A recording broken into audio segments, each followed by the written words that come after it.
I started showing some signs of mastitis, actually. And then I started getting chills, and I spiked a fever.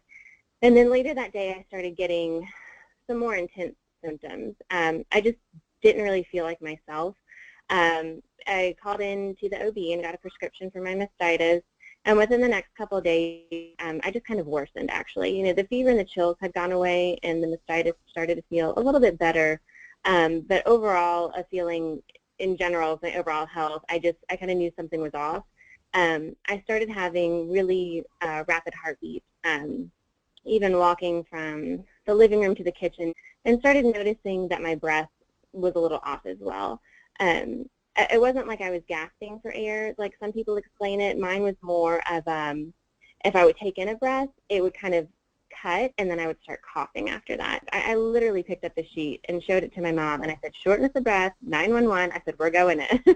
And she kind of looked at me like, I think you're just having a bad anxiety attack. You know, it's really stressful going to chew. You're tired. You're not getting sleep. And I just said, Mom, something is not right. And I did. I pointed to the sheet, and I said, we're going. So we went to the ER.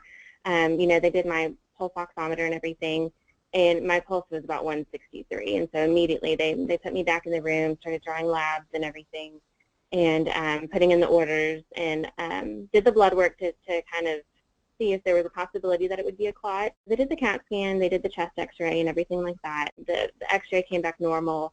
And then he came in and said, we got the results of your CAT scan, and there's a small clot in the right lower area of your lung.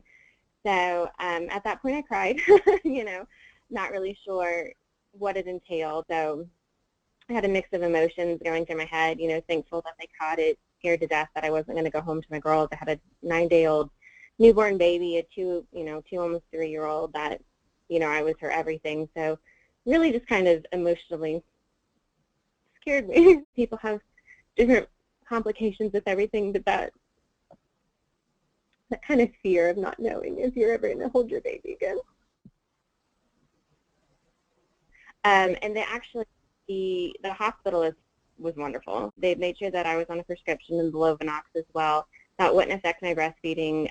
They enabled me to bring my baby back to the hospital, because she was only 9 days old at that time, to continue breastfeeding. So my experience, while, you know, different than being at home with her, they did everything they could to keep it as normal as possible, keep her with me, and make sure the medicines I was on, that I was able to continue breastfeeding, and I currently still am right now.